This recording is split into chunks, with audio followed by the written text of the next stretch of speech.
Hello दोस्तों, नमस्कार। स्वागत है आप सभी का आज की इस वीडियो में। दोस्तों, आज की इस वीडियो में हम लोग क्लास 9th के मैथ का जो चैप्टर नंबर 6वां है, रेखाएं और कोण, उसका थर्ड पार्ट डिस्कस करने वाले हैं। तो आज की इस वीडियो में हम लोग जानेंगे पूरक कोण के बारे में, समपूरक कोण के बारे में, और हम लोग जानेंगे सबसे ज़्यादा इम्पोर्टेंट, सबसे ज़्यादा महत्वपूर्ण आसन्न कोण के बारे में। ठीक है, तो चलिए फटाफट से बिना समय गंवाए स्टार्ट करते हैं आज का वीडियो। तो सबसे पहले हम लोग बात करेंगे पूरक कोण के बारे में, जिसे कि एक और नाम कोटि पूरक कोण के नाम से जाना जाता है, और इसे इंग्लिश में हम लोग कहते हैं कम्प्लीमेंट्री एंगल। ठीक है, तो चलिए पूरक कोण के बारे में बात करते हैं। पूरक कोण के बारे में बात करने से पहले हम लोग बात करते हैं पूरक के बारे में। पूरक, जिसे कि आपने बहुत जगह यूज होता है, ये शब्द आप सुने भी होंगे, इसे हम लोग इंग्लिश में कम्प्लीमेंट कहते हैं। तो पूरक का मतलब होता है कि पूर्ण करने वाला।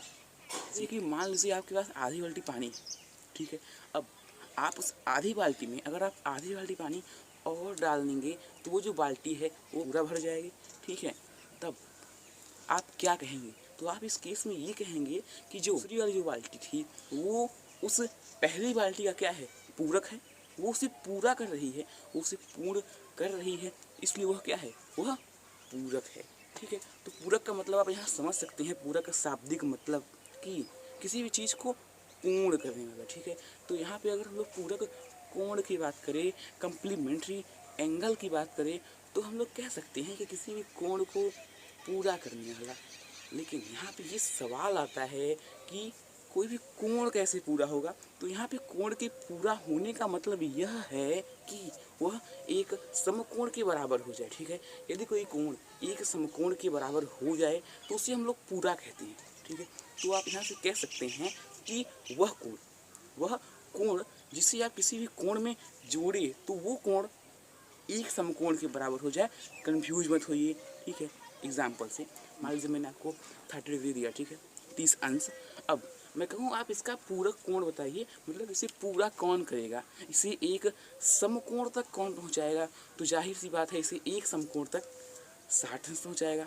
ठीक है, तो 60 अंश जो है वो 30 अंश का पूरक है ना, क्योंकि 30 अंश जो है वो 60 अंश की सहायता से 90 अंश का हो जाता है। ठीक, और तो इसकी जो स्टैंडर्ड परिभाषा हमारी बुक में दे रखी है वो यह है, यदि किन्हीं दो कोणों का योग 90 अंश के बराबर हो, एक समकोण के बराबर हो, तो उनमें से प्रत्येक कोण एक दूसरे का पूरक कोण कहलाता है। ठीक है, चलिए इसे समझने का प्रयास करते हैं। मैंने अभी आपको 30 अंश और 60 अंश का उदाहरण दिया, उसमें आप ध्यान दीजिए कि दोनों कोणों का जो योग है वो एक समकोण के बराबर है ना।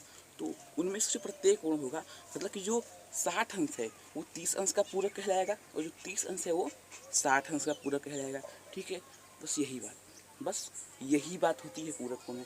ठीक है, और पूरक कोण से कोई स्टैंडर्ड मतलब कि क्वेश्चन नहीं पूछे जाते हैं पूरक कोण से। बस सिंपली जो क्वेश्चन होते हैं, आपको कोई भी कोण उठा के दे देगा, बताइए इसका पूरक कोण क्या है। ठीक है, 1-2 नंबर के क्वेश्चन होते हैं।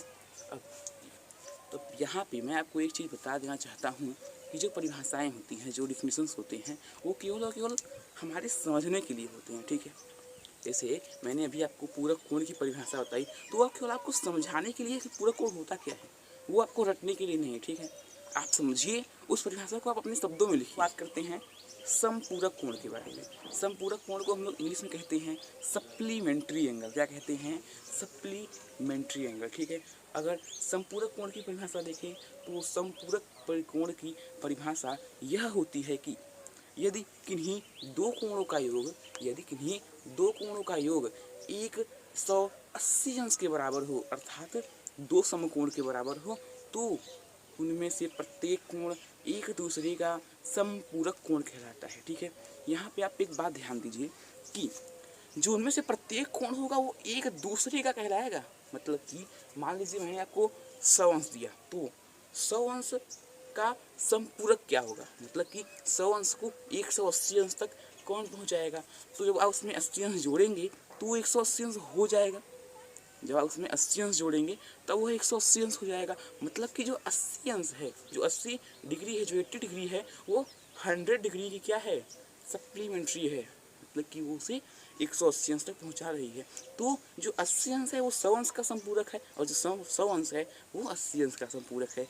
ठीक है, अब हम लोग बात करते हैं आसन्न कोण के बारे में। तो ये जो टर्म है, ये जो टॉपिक है, ये लोगों को समझ में नहीं आता है, लेकिन आसन्न कोण बहुत ही सिंपल टॉपिक है, बहुत ही अच्छा टॉपिक है, ठीक है। लोग जो है इसकी परिभाषा को या इसकी जो मूल बात है उसे समझ ही नहीं पाते हैं, ठीक है। तो चलिए पहले हम लोग देखते हैं इस आसन्न कोण की परिभाषा। परिभाषा क्या मैंने बताया, केवल और केवल पढ़ने के लिए होता है, केवल और केवल समझने के लिए होता है, ठीक है। चलिए अगर कोई हमें दो कोण दे रखा है तो वो आसन्न कोण है या नहीं है, इसके लिए 3 केस हैं, ठीक है। तो जो पहला केस है वो ये है कि उनके शीर्ष उभयनिष्ठ हों। पहला केस है कि उनके शीर्ष उभयनिष्ठ होने चाहिए। अब शीर्ष क्या होता है? शीर्ष से कि हम लोग इंग्लिश में वर्टेक्स कहते हैं। मैंने आपको बताया था कि किसी भी कोण में जो दोनों किरणें होती हैं वो जिस अंत बिंदु से प्रारंभ होती हैं वही उस कोण का शीर्ष होता है, ठीक है। बहुत ही सिंपल है। तो जो वहाँ पे शीर्ष हो दोनों कोणों का, चूँकि 2 कोण होंगे तो 2 शीर्ष होंगे, और तो ये कह रहा है क्योंकि जो शीर्ष होनी चाहिए वो कॉमन होनी चाहिए, उभयनिष्ठ होनी चाहिए। उभयनिष्ठ का मतलब क्या होता है? जो दोनों में हो, ठीक है। तो इससे हम यह कह सकते हैं कि दोनों कोण एक ही जगह से होने चाहिए, मतलब कि एक ही बिंदु से वो दोनों कोण निकलने चाहिए। इसके यहाँ पे कहने का मतलब ये है। अभी एक बार आप समझ लीजिए, फिर एग्जाम्पल के साथ ना बहुत अच्छे से समझ में आने वाला है, ठीक है। अब देखिए, अब दूसरा केस क्या है? तो दूसरा केस हमें दे रखा है कि उनकी एक भुजा उभयनिष्ठ हो। अब भुजा क्या होती है? तो भुजा भी मैंने बता रखा था कि किसी भी कोण में जो दोनों किरणें होती हैं वही उसकी भुजाएं होती हैं, ठीक है। तो हमें क्या कह रहा है कि आसन्न कोण के लिए दोनों कोणों में एक भुजा कॉमन हो, मतलब कि दोनों कोणों की एक एक भुजाएं जो दोनों कोणों की एक भुजा कॉमन हो, मतलब कि एक भुजा ऐसी होनी चाहिए दोनों कोणों में जो दोनों में हो। एक बार सुने रहिए, इस केस को याद करिए, एग्जाम्पल आने दीजिए, बस वेट। इसके बाद तीसरा जो है वो केस है कि जो भुजा उभयनिष्ठ नहीं है, जो भुजा उभयनिष्ठ नहीं है। अब ध्यान दीजिए, मैंने अभी फिर क्या बोला कि भुजाएं उभयनिष्ठ होनी चाहिए। अब यहाँ पे आप एक थोड़ा सा लॉजिक वाला बात जो है वो सीखिए कि एक कोण में कितनी भुजाएं होती हैं, कितनी भुजाएं हो सकती हैं। तो जाहिर सी बात है एक कोण में 2 भुजा हो सकती है, ठीक है।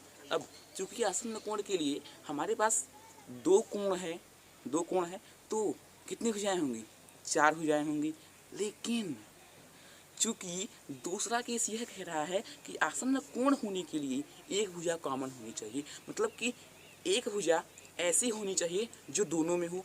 मान लीजिए मैंने कोई भी एक भुजा ली, ठीक है, और मैंने उस भुजा को दोनों कोणों में रख दिया, यही कह रहा है ना आसन्न कोण, ठीक है। तो दोनों कोणों की एक एक भुजाएं तो हो गई। अब इस कोण की भी एक भुजा बची, इस कोण की एक भुजा बची, तो कुल मिला जुला कितनी भुजाएं हो रही हैं? 3 भुजा केवल हो रही है। ध्यान से देखिए, चूँकि मैंने एक भुजा ली उसे दोनों कोणों में रख दिया, क्योंकि एक भुजा उभयनिष्ठ है, ठीक है। अब दोनों कोण की एक भुजा इसकी कोण की बची, एक भुजा दूसरे कोण की बची, तो उसमें भी एक एक भुजा रख दिया, मतलब कि हमें केवल 3 भुजा हम काम में ले रहे हैं, ठीक है। लेकिन वास्तविकता में 2 कोण हैं तो 4 भुजा होनी चाहिए, लेकिन नहीं। तो यहाँ पे केवल आपको ये बात ध्यान रखना है कि आसन्न कोण में 3 भुजाएं होती हैं, ठीक है, क्योंकि एक भुजा कॉमन होती है, ठीक है। और तो यहाँ पे आप समझने का प्रयास कीजिए कि जो भुजा उभयनिष्ठ नहीं है, अब उभयनिष्ठ नहीं है मतलब कि उभयनिष्ठ वाले को छोड़ के, उभयनिष्ठ नहीं है मतलब उभयनिष्ठ वाले को छोड़ के, मतलब कि इसे हम लोग एक और नाम अउभयनिष्ठ के नाम से जानते हैं। किससे जानते हैं? अउभयनिष्ठ, ठीक है। ये टर्म ध्यान रखिएगा, या आप ये कहिए कि उभयनिष्ठ नहीं है या अउभयनिष्ठ कहिए, ठीक है। तो चलिए कि जो भुजा उभयनिष्ठ नहीं है, मतलब कि जो कि 3 भुजा होती ही है, एक भुजा उभयनिष्ठ है, तो बची जो दोनों भुजाएं हैं, 2 भुजा बची ना, तो उन्हीं दोनों भुजाओं की बात कर रहा है। क्या कह रहा है उनके बारे में? कह रहा है कि जो दोनों भुजाएं बची हैं, मतलब कि जो उभयनिष्ठ नहीं है वह उभयनिष्ठ भुजा की, जो उभयनिष्ठ नहीं है वो उभयनिष्ठ भुजा के दोनों ओर हों। अब यहाँ पे थोड़ा सा दिमाग लगाइए, उभयनिष्ठ भुजा के दोनों ओर हों मतलब कि क्या है कि उभयनिष्ठ भुजा इस साइड है, यहाँ पे मान लीजिए ये उभयनिष्ठ भुजा है, ठीक है। तो एक भुजा इस साइड हो और एक भुजा इस साइड हो, तो वह आसन्न कोण कहलाएगा। चूँकि अब केवल 2 भुजा बची है, एक भुजा यहाँ पे हो गई, मैंने क्या बताया 3 भुजाएं होती हैं आसन्न कोण, एक भुजा इस तरफ एक भुजा इस तरफ होना चाहिए, यही होता है आसन्न कोण। ठीक है, अब देखिए हम लोग समझते हैं एग्जाम्पल। अगर आपको परिभाषा एक बार में समझ में नहीं आई है तो कोई भी चिंता करने की बात नहीं है। ठीक है, चलिए हम लोग फटाफट से देखते हैं एग्जाम्पल। अभी मैं ना ये एग्जाम्पल, इसके बाद 3 और एग्जाम्पल्स लेंगे, उससे आपको जो कॉन्सेप्ट है ना वो एकदम क्लियर हो जाएगा। ठीक है, आपके मन में आसन्न कोण से रिलेटेड कोई भी डाउट नहीं बचने वाला, ये मेरा वादा है आपसे। ठीक है, अब देखिए ध्यान से, यहाँ पे हमें आसन्न कोण दे रखा है इस फिगर में। हमें यहाँ पे क्या कह रहा है कि कोण ए बी सी और कोण सी बी डी क्या है, आसन्न कोण है। ए बी सी ये वाला कोण और सी बी डी ये वाला कोण, सी बी और डी। ठीक है, ये वाला कोण हमें केवल चेक करना है। ठीक है, हमें इसमें दे रखा है कि हाँ ये हैं, लेकिन हम एक बार तीनों केस लगाएंगे और चेक करेंगे कि हैं कि नहीं है। ठीक है, तो चलिए हम लोग देखते हैं। देखिए अब हम पहले हमने क्या कहा कि आसन्न कोण होने के लिए तीनों जो केस आपको दिख रहे हैं, ये तीनों केस फॉलो होने चाहिए। ठीक है, तो पहले केस से शुरुआत करते हैं कि उनके शीर्ष उभयनिष्ठ हों। अब यहाँ पे आपको एक बात ध्यान रखना है कि जब भी आपको चेक करना हो कि दोनों आसन्न कोण हैं या नहीं, तो सिंपल है एकदम, आप दोनों कोणों को अलग अलग लिखिए। तो यहाँ पे हमसे पूछ रहा है ए बी सी और सी बी डी, तो यहाँ पे आप पहले ए बी सी बनाएंगे, तो ए बी सी ध्यान से देखिए, यहाँ पे ऐसे फिर यहाँ पे। ठीक है, तो ये क्या है, यहाँ पे ए है, बी है, सी है, तो यहाँ पे आएगा आपका ए, यहाँ पे आपका आएगा बी और यहाँ पे आएगा आपका सी। ठीक है, अब इसका इस कोण को उठाइए, अलग लिखिए, यहाँ पे सी बी डी। ठीक है, देखिए अब हम यहाँ पे अगर सी बी डी को अलग से लिखेंगे, सी बी डी। ठीक है, अब ध्यान से देखिए, हमें दोनों कोण हमने अलग अलग लिख लेंगे। पहला काम आपको ये करना है। इसके बाद आपको करना है कि आपको इसके बाद तीनों केसेस को, इसके बाद आपको इन तीनों केसेस को चेक करना है। ठीक है, तो चलिए पहला केस कि उनका शीर्ष उभयनिष्ठ हो। तो यहाँ शीर्ष, दोनों कोणों का शीर्ष क्या है, बी है, इसका ये वाला शीर्ष है, इसका ये। और ध्यान से देखिए, दोनों कोणों का जो शीर्ष है वो बी है, मतलब कि क्या है, उभयनिष्ठ है। मतलब कि जो बी शीर्ष है, जो बी पॉइंट है, वो दोनों कोणों का शीर्ष है, मतलब कि वो दोनों कोणों में है। मतलब क्या, कॉमन है भैया, कॉमन। ठीक है, चलिए अब हम लोग बात करते हैं दूसरे केस की। पहला केस पास कर चुका है, ये पहला केस पास। ठीक है, पहला केस पास कर चुका है। दूसरा केस, उनकी एक भुजा उभयनिष्ठ हो। अब भुजा क्या आती है, तो देखिए इसमें देखिए कौन कौन सी भुजा, इसमें एक भुजा ये है ए बी, एक है सी बी, एक है सी बी और एक है डी बी। अब ध्यान से देखिए, ध्यान से देखिए, बहुत मजा आएगा। इसमें देखिए सी बी, ये वाली जो भुजा है, ये वाली जो भुजा है, ये और ये दोनों सी बी हैं। क्या है, दोनों सी बी हैं, मतलब कि क्या, भुजा भी कॉमन है, मतलब कि दोनों भुजाएं क्या है, कॉमन है। ठीक है, चलिए अब हम लोग तीसरे केस पे आते हैं, जो भुजा उभयनिष्ठ नहीं है। अब ध्यान से देखिए, अब आपको ये जो केस है, आपको इस फिगर में आके इस केस को चेक करना है। तो देखिए आप इस केस में अगर इस फिगर में चेक करेंगे तो कौन कौन सी भुजा उभयनिष्ठ नहीं है। आपने देखा कि ये भुजा उभयनिष्ठ है, तो ये भुजा उभयनिष्ठ नहीं है, और एक ये भुजा उभयनिष्ठ नहीं है। ठीक है, तो क्या कह रहा है कि जो भुजा उभयनिष्ठ नहीं है, अर्थात जो अउभयनिष्ठ भुजा है वह उभयनिष्ठ भुजा के दोनों ओर हो। तो ये उभयनिष्ठ भुजा है, तो देखिए यहाँ पे देखिए जो दोनों भुजाएं हैं वो उभयनिष्ठ भुजा के इस साइड है और इस साइड है। मतलब कि एक भुजा इस साइड है और एक भुजा इस साइड है, मतलब कि दोनों ओर है ना। मतलब कि ये उभयनिष्ठ, ये मतलब कि ये आसन्न कोण है। इसने तीनों केसेस को ये पार कर चुका है। ठीक है, चलिए अब हम लोग बढ़ते हैं आगे।